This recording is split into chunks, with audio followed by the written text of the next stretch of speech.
this is behaviour we've not seen before. We've all talked about this behaviour, but we've not actually seen it. And I think we're going to see a huge influx. As we get through this, things are going to get tougher, but as we get through this, we're going to see a huge influx of people creating socially motivated, creative businesses. And that's what makes it different. So 10 years ago, when we were in the crash before, Uber came, Airbnb came. Now, if you tracked the behaviours, you would have seen those things coming. Where are we now? We're a decade on, more so, and we've had much more of a social revolution about business. So imagine what the younger generations are going to create around social business.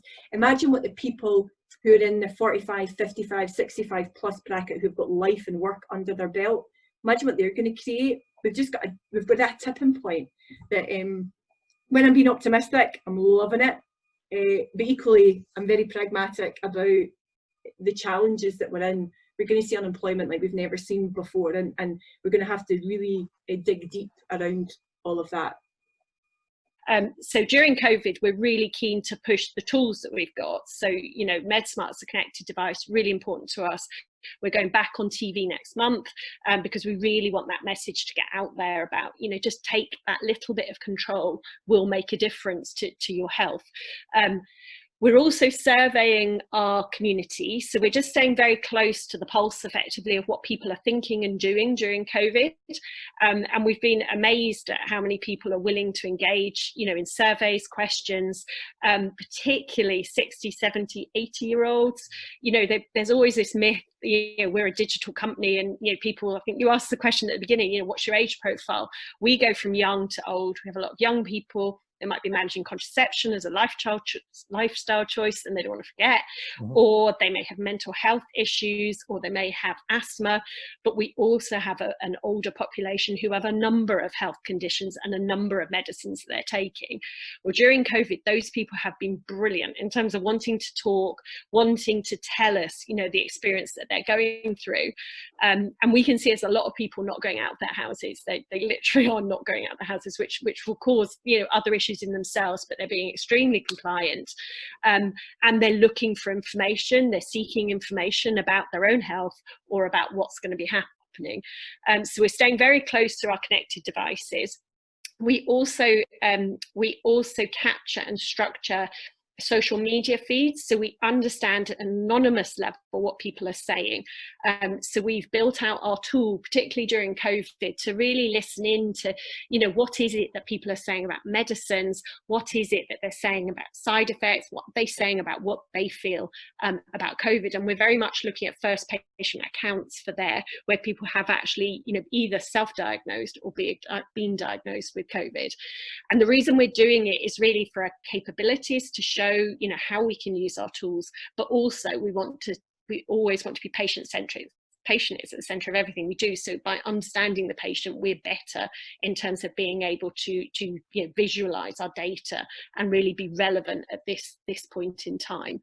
I mean, we've been trading for, it is 18 months. The idea was in fruition. So, and we were starting to get, I would say we were at the stage where we were starting to get traction in the market. So we knew that people had tried the quality of the products, because regardless of what anybody says, people buy on quality. Previously, to sort of do a collaboration with anybody seemed to take forever, you know, sort of back and forth, and it's now, shall we do this? Yeah, why not? You know, why can't we? We'll just do it. So we launched period pants. You've got period pants, yeah, and you've got them there. Let's see them. Let's show your underwear. Show your underwear, yeah. Pants. And we went to a huge production around creating our pants. They're all beautiful. We've got 6 different styles, and the girls had created the pants that spoke to them. You know, it's what kind of pants. Everybody wears different underwear, don't they? And so we've made a full range of sort of everything from Bridget Jones to sort of sexy briefs and all sorts of things. And then we were ready to launch, and then this all broke. We thought, well, do we just put it on hold?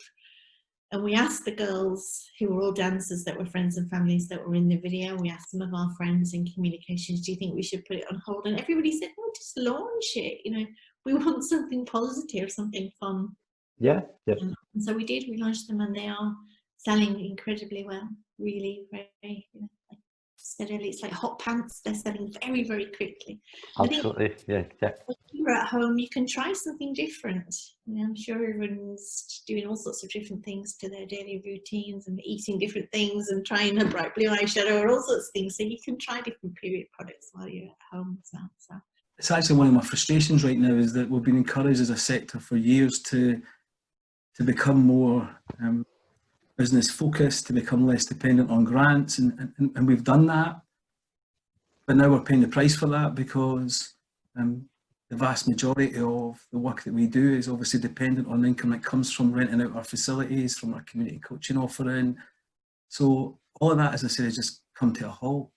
So yeah, we're having to constantly sort of like scrutinise the numbers, keep on top of that, but we're determined to come out the other side. If you like, I can't say in a neutral position, because it's going to impact everybody, and even if it just impacts you in terms of your mindset, you're going to be impacted by this experience. But certainly we want to come out of it in the most healthiest financial position we can, and I'm hugely appreciative of like our funders and also people like CIS and so on, because I think it's in everybody's interest that we try and save as many organisations as we can. Yeah. So it's regenerating this beautiful old place and making it relevant, a place of learning, yes, for all ages, but just this place where anyone can come and be part of the village. And it goes back to that, it takes a village. We can only do the bit we can do. We need to surround ourselves with other organisations who are doing the things that we can't do, and hopefully it will make a difference. And there's a wonderful author, I don't know if you've heard of Margaret Wheatley. She writes some amazing leadership books, and she has a book called Who We Choose to Be, and it's about leadership in uncertain times. And I started reading it again. It's one of the books I go back to frequently. And she talks about islands of sanity. And we want this place to be an island of sanity. And maybe that's just cockamamie, but I really believe it's possible, because we've seen it happen time after time in places where it shouldn't happen. I've seen it happen in prison classrooms, I've seen it happen in community centres, in places where people say that won't happen, and it does. If we can just make little bits of change over and over again, and we all do those little bits, eventually that becomes an energy and a movement that just can't stop. So it is about this community asset transfer. For me, is part of a far bigger thing. It was such a difficult process. The folk in the council who helped us with it were just magnificent. Our trustees were fantastic, particularly our chair, in helping us navigate the legalities, the structure of making this happen.